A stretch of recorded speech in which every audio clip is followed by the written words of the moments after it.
welcome to another video. So you can see I have a new view. So this is my new view. I've deassembled my kotatsu. It's now too hot to need a kotatsu. It's been staying above 20 degrees for the past week or so. So now this is my new area of sitting since I don't need to be under the heater. Today is actually a kind of the first really nasty day. It's not nasty, it's not terribly bad, it's not as bad as it's going to get, but it's the first uncomfortable day. It's been raining for about 2 days now, and today it rained all day until about 4 o'clock, and now it's just foggy and humid, and there's clouds, and they're low clouds. So pollen is going nowhere. Pollen is just kind of sitting in masses. So you walk through like clouds of pollen and fog. So it's not very fun. But today's video is not about the unpleasantness. It's about little things in the day that make the unpleasantness tolerable. So yesterday, Kevin posted a video on BusanKevin about acts of kindness. So I thought I would share my experience of acts of kindness here in Japan.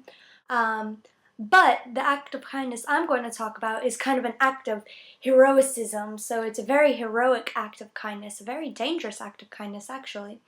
Okay, so on Tuesday, I went to Odawara Yokogakko. So Odawara is about an hour and 20 minutes from my station. It's pretty far, so I have to get up early in the morning. I have to be there at 9 o'clock, so I actually have to commute with the commuters. Usually I'm not on the train until the students start going to school.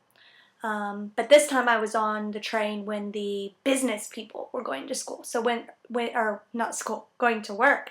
So when the real workers, real adults were going to real jobs. So this doesn't happen often, but it does when I go to Odawara. So I was going to Odawara, and it's busy, like it's slam-packed. There's so many people at all the stations. It's insane. So I'm, and usually during these times you kind of just avoid eye contact, avoid paying attention. Usually my face is kind of void of emotion. I'm just kind of, staring off into space. And I was doing that, going to wait for my train. And I was on the train platform, and all of a sudden this guy like rushes by me and taps this little girl on the shoulder, and she was about 10 years old, and he asks him something, and all I heard was saifu, and saifu is wallet. And so she kind of gets attentive and searches in her bag, and she like gets this look of panic on her face, and she didn't have her wallet. And all of a sudden this guy who asked her like rushed through this crowd of people and grabbed this other guy.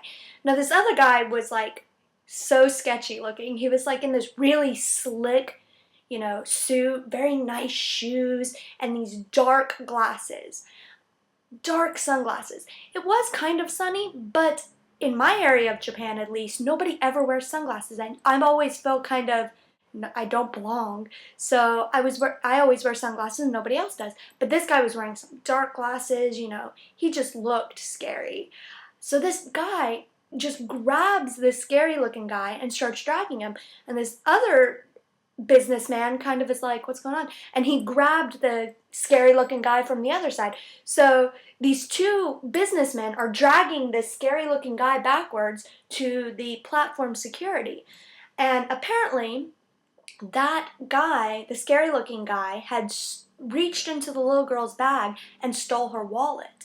So he just grabbed her wallet and was off with it, and she didn't notice. She was walking to school with her mom, so she didn't even notice. And this guy, a stranger, put himself in danger. He like went up to this person who's pickpocketing people and grabbed him and just dragged him. And the other guy, another stranger that obviously didn't know either of them or the little girl, grabbed him and dragged him too. So there are two guys that, kind of helped out. And this poor little girl just looked so terrified. Like She was in disbelief. I felt so bad for her. She had to be like 9 years old. But so that's my, you know, experience with random acts of kindness. It was a little bit, it's a little bit more heroic, you know. Every little bit of kindness is heroic, but this was like kind of dangerous. So it was shocking to me because I've never seen anything like that happen in Japan ever. It was so surprising to me. And of course, you know, when you see that kind of thing, when you see sort of kindness and stuff happen to other people, you feel obliged to do the same thing. So when I saw that, I was kind of moved.